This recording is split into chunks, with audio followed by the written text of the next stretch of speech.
I used to suffer depression and anxiety pretty badly, and I don't use the word suffer anymore, and I'll talk a little bit more about that later. But to the point where I couldn't get out of bed. And my partner at the time, she would, I would wake up in the morning. She was aware of the fact that I was having a rough time, and we'd wake up in the morning and she would say, do you want a cup of tea? And I was just unable to answer the question. I would just lay there in bed staring at the walls, couldn't move, couldn't get out of bed, just wasn't engaged at all. And I'd had a bit of counselling. I'd had a fair bit of counselling on and off for a few years. And so I had enough awareness to know that I needed to get some help. And I was actually seeing a psychologist at the time, and I consulted with him, and I went to see my GP, and I said, look, I really think that it would be beneficial if I went on to some medication, because at the time when I was seeing my psychologist, I didn't feel like I was actually doing the work. I felt like I was just coping and just kind of dealing with crisis on a daily basis. So I went on to some medication for about 20 months, and that really helped just kind of level out the symptoms and level out the overwhelming feeling of kind of sadness and heaviness that I had. And that allowed me to actually do the work with my psychologist in those sessions. And it was invaluable work. And I sort of saw it as an investment in myself, which I'll talk more about in a moment.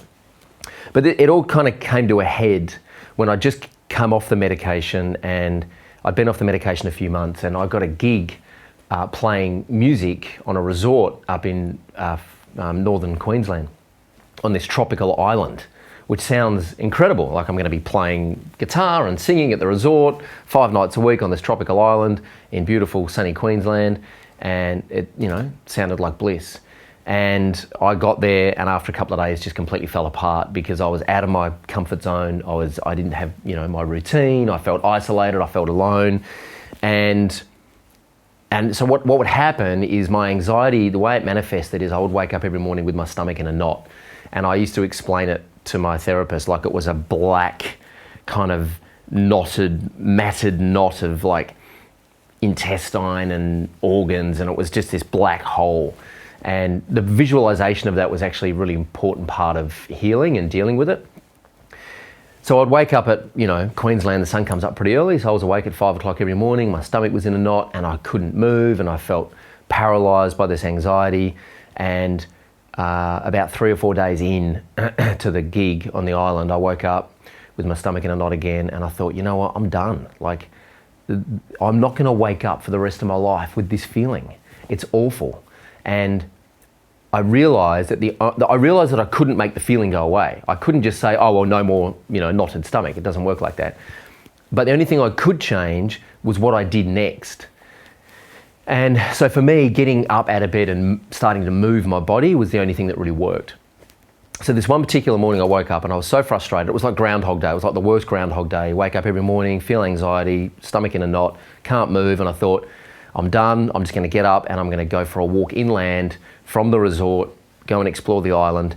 So I put on my exercise gear and started walking inland and exploring the kind of the dense bushland on this island.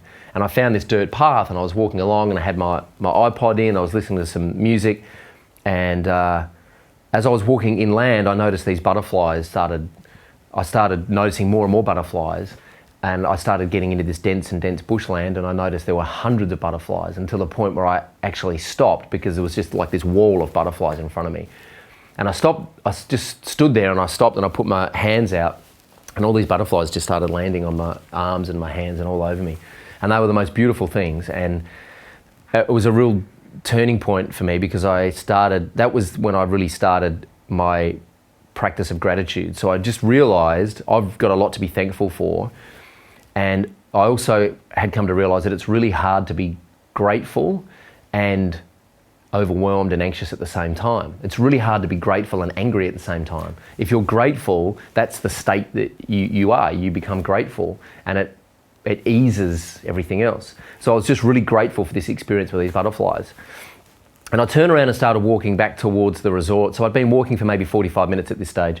And I got back to the top of this hill, and I could see the resort down on the beach, and I could see my room. And for some reason, I just wasn't ready to go back to my room. I can't explain it, but I felt this wave coming, and I didn't know exactly what it was. but I knew something was happening and I felt like I was having a panic attack. I'd had a few panic attacks before that. So I kind of felt like my breathing was getting worked up, and I thought, okay, here we go. Something's happening. Physically, something's happening. I'm not sure what. Maybe I was going to throw up. I wasn't exactly sure. But I got to the edge of this dirt path and looked down at my room and I thought, no, I'm just not ready. So I paced just back and forth on this kind of 100-meter strip of this dirt path. And every time I got to the edge and looked at the resort, I just wasn't ready to go back to my life yet. I just felt like I hadn't really dealt with the anxiety and I hadn't switched the tape. I hadn't made a decision to become friends with it. I felt like it still had a lot of power over me. And until eventually I got to the edge of this dirt path and I just felt this wave of grief coming and I started to cry. And I thought, okay, this is it. Whatever happens right now, if I have a panic attack, if I hyperventilate, whatever, I'm just gonna stand on my own 2 feet. I'm not gonna fall to my knees. I'm gonna stand on my feet, whatever happens physically. If I throw up, whatever, I'm just gonna stand on my feet. And I stood on my feet and I leaned over and put my hands on my knees and I was supporting myself standing on my feet. And I remember just looking at this pool of tears and snot just pouring out of my face onto the ground below me. And I don't know how long it lasted, but it felt like a long time. And I was howling, I was really sobbing, and it was grief. It was all this shit, like everything, my whole life was just kind of coming up.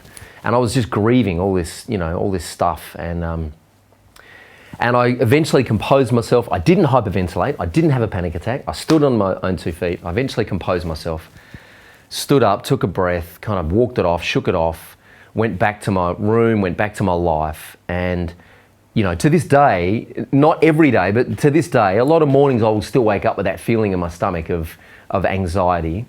But I've made friends with it. I've learned that that's energy, that's fuel, that I can use that to propel myself forward. I can use that to do the things that I want to do in my life. And I've become friends with it. And, so now I'll practice breathing. I'll infrequently practice meditation. I do a lot of physical exercise. That's a huge thing for me. It's like if I don't exercise regularly, I go stir crazy. And nowadays I use the language, I say I experience anxiety. I don't say I suffer anxiety anymore. I say I experience it, because I think it's really common. I think it's part of, as my friend Bart says, it's part of the full catastrophe of life. And life is a sophisticated, complex, multicolored catastrophe, and feeling a little bit of anxiety every now and then for me is just part of it. And I've learned to embrace it, and I've learned to become friends with it.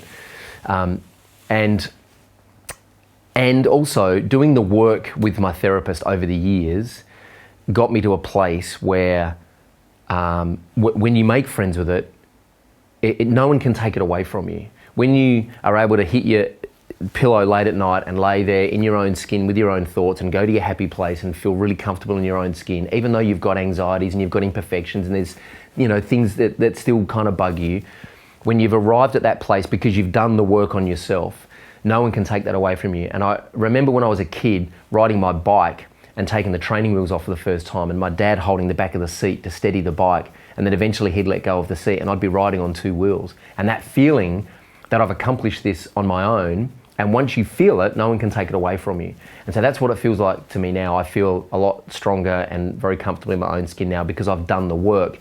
And I truly believe, if I had my way, therapy would be free and it would be on Medicare and everyone would have it every week, because I really believe it's a valuable investment in yourself. And as I was saying before we started this chat, I have been really self-conscious about sharing this story for many years because there was a voice in my head that was saying, people are going to think you're just sharing this story to get attention or to try and build your audience or try and, get more students in your online product or whatever it is. And so I've been really self-conscious about sharing this story. But now that we're doing Mental Health Month for the month of May, I thought now is a really good time to share this story. And my hope is that someone out there that experiences anxiety or depression can hear this story and realise that they're not alone and that it's actually really common and that there are some things that you can do. And hopefully they can take some kind of solace or some kind of hope out of this, that it's actually a pretty common thing and that there are things you can put in place to get through it. So I just hope that by all of us sharing our stories this month here, that it does help other people feel less alone and feel like they are connected in some way.